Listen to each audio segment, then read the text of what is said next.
Please welcome Growth Strategy Consultant for TUI Musement, Claudio Bellinzona, and Managing Director of HSMAI Middle East, Mona Faraj, in discussion with Skift Middle East reporter, Josh Corder. So I'm back on stage again, shifting topics. We're now looking at broadening and sort of diversifying what this region has to offer from a travel and tourism perspective. Mona, you obviously do a lot of work to further the expertise and the knowledge of people in this industry, whether it's sharing best practices, educating, idea sharing, introducing checks and balances to the industry.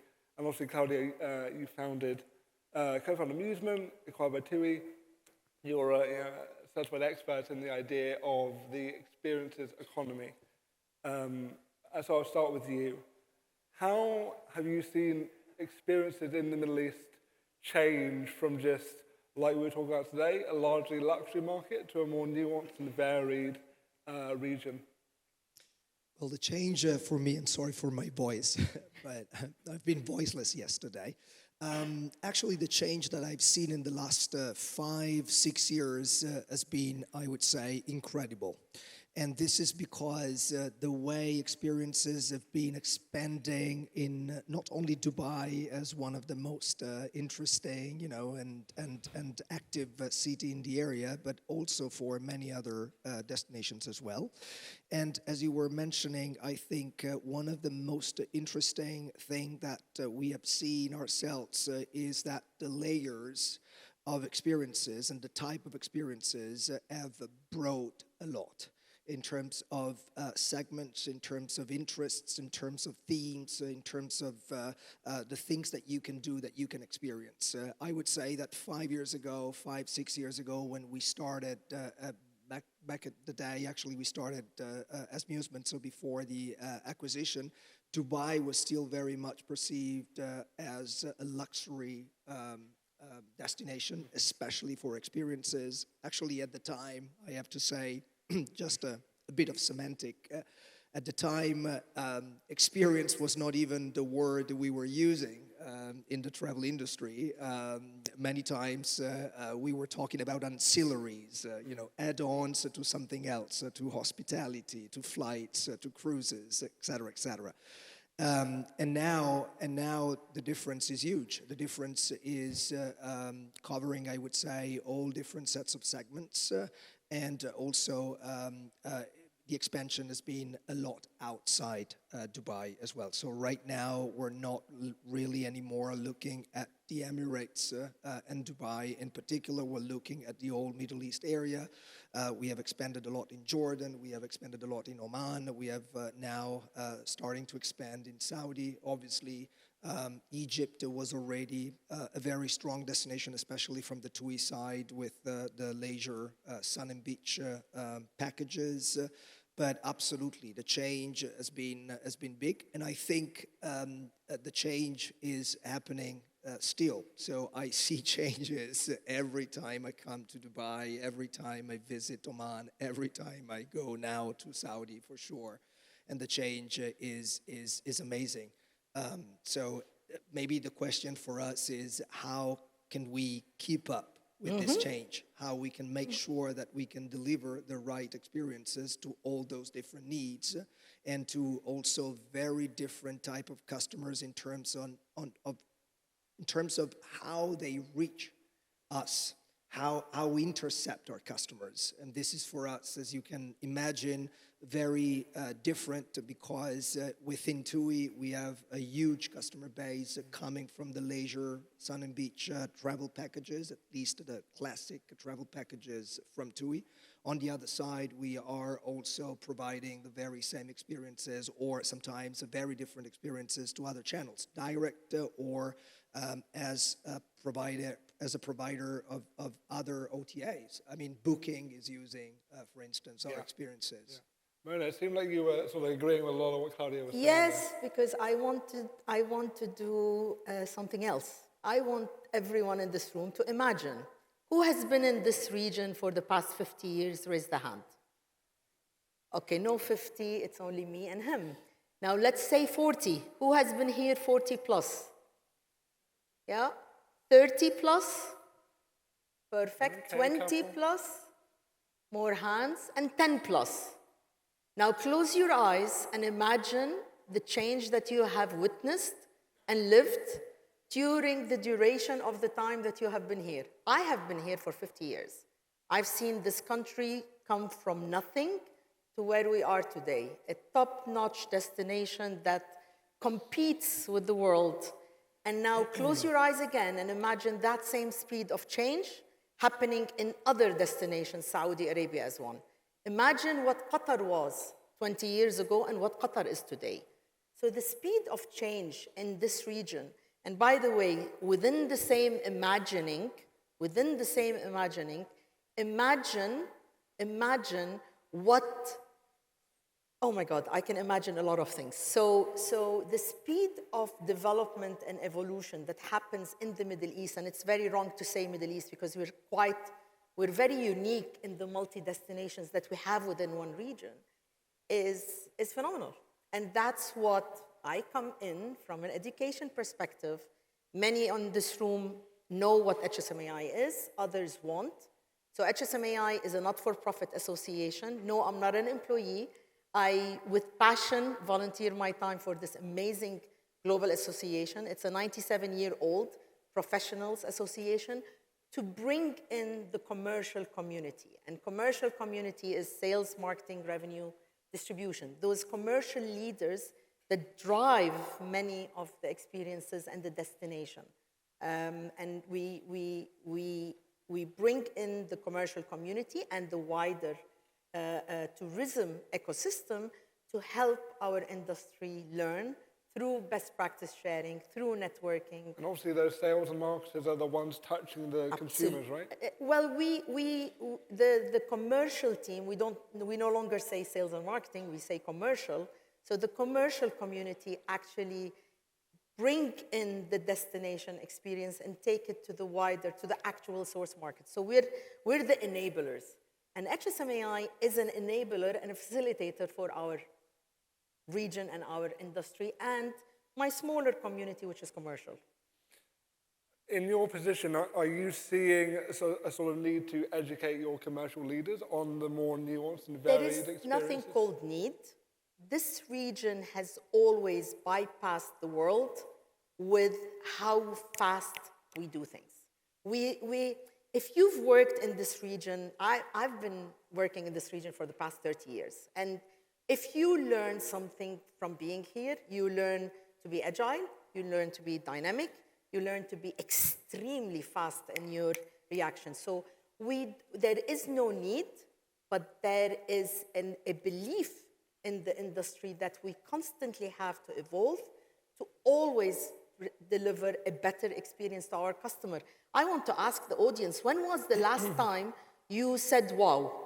Sorry, I lost the wow. I can't say wow anymore because every time I touch a point in this region, whether it's a hotel, an experience, an activity, or a new destination, I say wow. And then how many wows am I going to say? Now I stopped saying wow because it's a wow region as far as I'm concerned.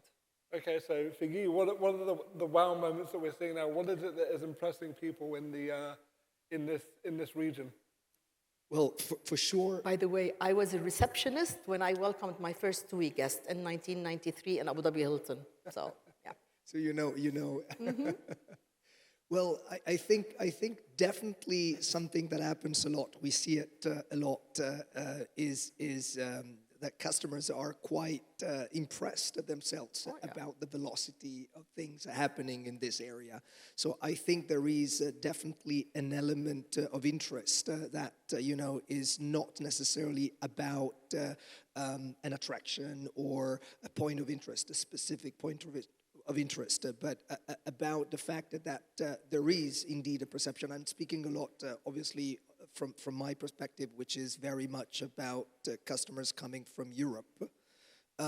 So the fact that things are happening, things are changing, things are evolving is indeed perceived. Now, when it comes to experiencing something or organize a tour, an activity, things might be obviously different. They might be different depending on how much time customers have, what is the funnel. if they're coming with a cruise, or if they're coming for a couple of days, if they're coming with a multi-day tour package, if they're coming just for maybe celebrating. So I would say that for us it's always very important to make sure that they can feel the wow based on their needs and based on their interest. And this is probably something that if you look also at maybe OTAs or other big companies doing travel, is not happening at the same level. Just to give you maybe some more information about what TUI Musement is within the TUI group. So the TUI group is probably still the largest tour operator in the world. For sure, it's the largest in Europe. Very much about long haul, mid-long haul travels, like holiday packages. At least traditionally, we're talking about on a yearly basis more than 21, 22 million customers managed by the group in the different source markets, in the different tour operator source markets. And TUI Musement is essentially now the tours and activities division of TUI. But what we do in TUI Musement is actually taking care not only of those 21 million, obviously we're not necessarily getting hold of all the 21 millions, but at least the ones that are looking for an experience, but we are also taking care of many other customers that are coming from other channels. So for instance, Dubai, for us, where we also have an established JV with Travco, on the tours and activities side, on the operational side, we deal a lot with people coming with cruises, which is, again, something completely different when you are experiencing Dubai, when you are experiencing the city of Dubai, because you have less time that other travelers. You need to spend, as much as you can on maybe the iconic attractions instead of looking at the markets in Daira or. How are you seeing the demand for those iconic attractions? Because the topic of conversation is sort of around broadening opportunity. So are we moving away from those experiences? I think this is actually a very big topic for distributors like us as well, or at least in the middle between distribution and also production. Indeed, there is obviously still a big demand for iconic attractions, no matter what, especially if you are a first comer.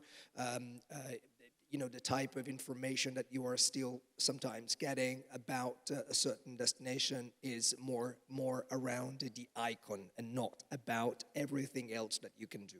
On the other side, it is true that for us, especially on the production side, it's fundamental to expand and broaden your capacity of knowing other things and connecting the dots maybe between Dubai and other destinations, which something that we're now doing more and more with, let's say, more multi-day tours experiences. So having like 2 weeks travel in the Emirates, but also in Saudi, or maybe composing Oman and Jordan, etc., etc. So this is actually something that we feel it's very important, and it's important for many different reasons. It's important because it is true that you have plenty of things to do and to see in this area, fabulous things to see and to do.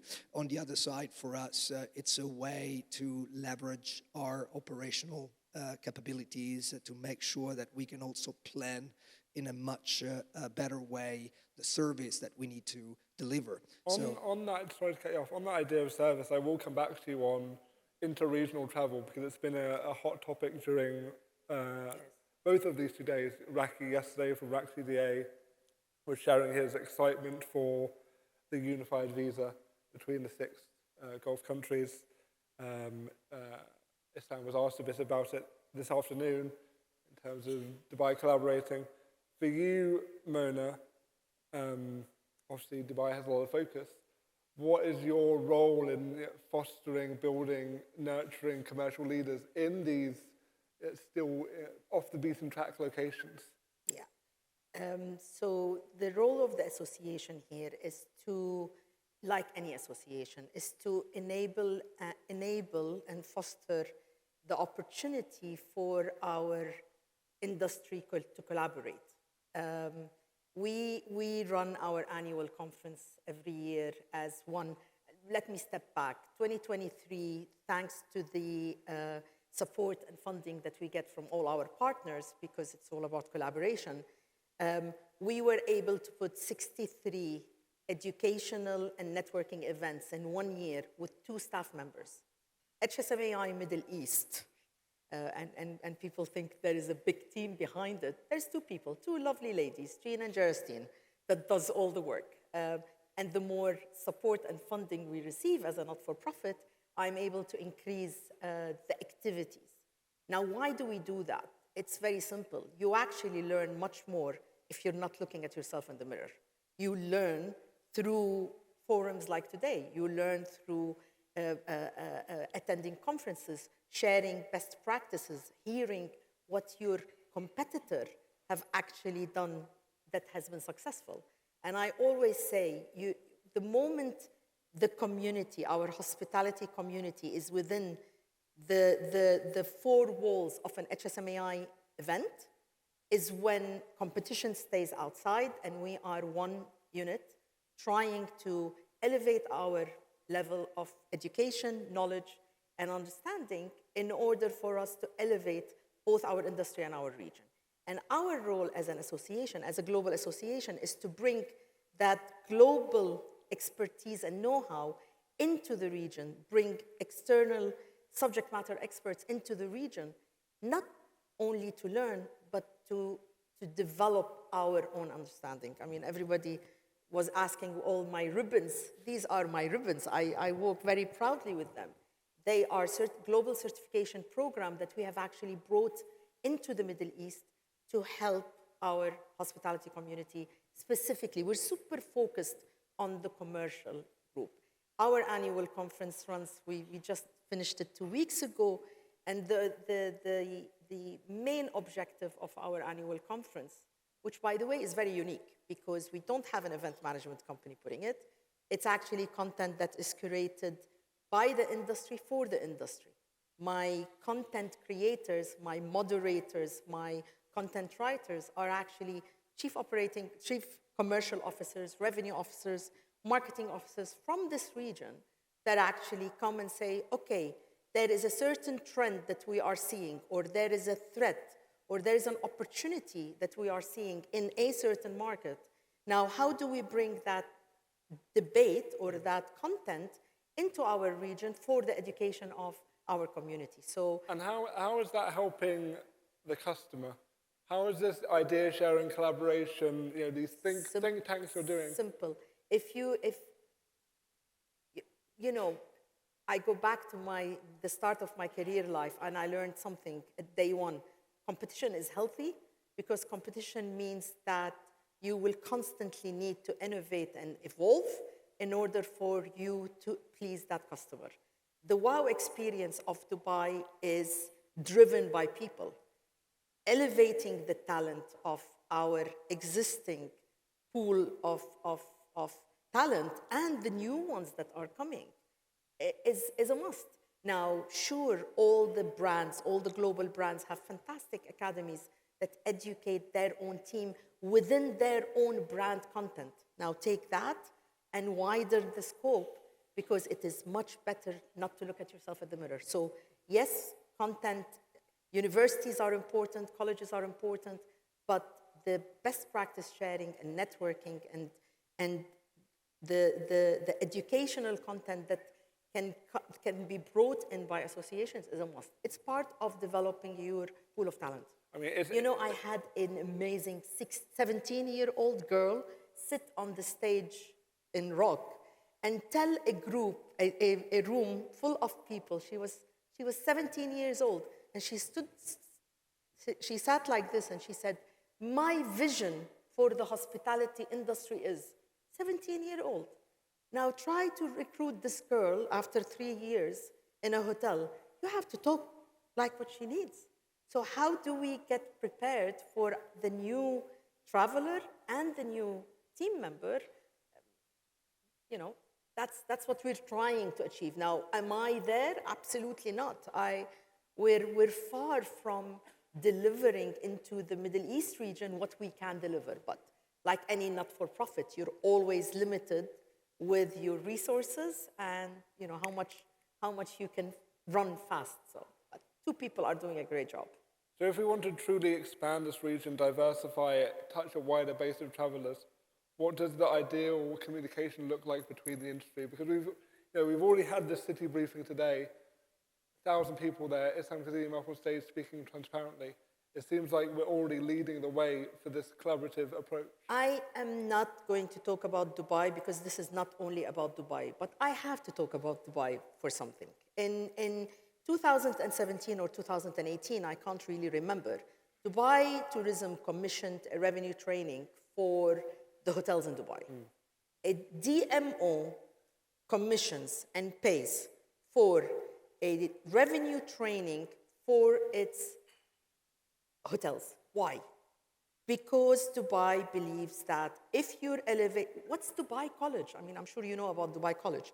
Dubai believes that if you're elevating the expertise and know-how of the people that are servicing the customer, that wow experience will be retained, because the moment you drop the ball, you just need to do one mistake. One mistake, and you're gone. It's the weak link, right? And that applies not only to a destination, that applies to any business, that applies to any executive. You make one mistake, and you're gone. Next. Now imagine in a destination like Dubai or a region like the Middle East, where competition, we are a competitive destination. We are a competitive nation by nature. We love it. We love to compete with ourselves and within. I think compete with ourselves is fair, but I would call it collaborative, personally. Well, competition is good. I learned that the first day I started with Hilton, 1992, they told me competition is healthy, and it's true. Because it keeps you up on your toe to ensure that you're constantly evolving, improving on your services, and always retaining that wow factor. So for you, Claudio, with this idea of collaboration, with the idea of unifying the region and working together and promoting beyond just one place, how does that work from an experiences standpoint in terms of, if this unified visa goes through next year or the year after, let's say? Oh, it will go through. I think it'll go through. Yeah. When it goes through, I mean, from our perspective, things are going definitely in the right direction. And again, our perspective is very much Eurocentric. So we're probably luckier than others in terms of how easy is to actually come to this place. Europeans have that understanding of the region as a Well, whole. obviously, this is something that needs to be seen on a learning curve that is probably now at the very beginning, but for sure it's happening. We see this very much, for instance, already with Saudi as the new big destination. When it comes to then making sure that we as an operator can connect the dots between the different regions, the different areas, I think, well, obviously there is a huge work that involves operations, that involves knowledge from the other side. So like making sure that you have enough knowledge from the destinations, from the people managing destinations, from the people managing hospitality, et cetera, is key, is fundamental, something that is very needed right now in Saudi, just to we have a very active chapter exactly, there. and this is definitely something very, very relevant. On the other side, I think technology is now helping us a lot. And we're now testing the first platforms embedded already in the TUI websites in many different source markets to provide dynamic packaging solutions that can connect those dots very easily with the platform directly, with the platform capabilities directly. Yeah. Thank you so much both for your time. I really appreciate it. We're out of time already. Perfect. Yeah, I think next we have is it our last session of the day? It is, and I thank you very much. I mean, it's always nice to be the last in a conference. I love it. I usually dance at the end of every. I usually dance at the end of my conference, but I will not dance today. I will spare you. Thank you, everyone. And for whoever is hospitality here, book your agenda, 26, 27 of November at Conrad Dubai. Make sure you book it from now. Expedia, same thing, please, madam, yeah. And I look forward to seeing you next year in our annual conference. Thank you.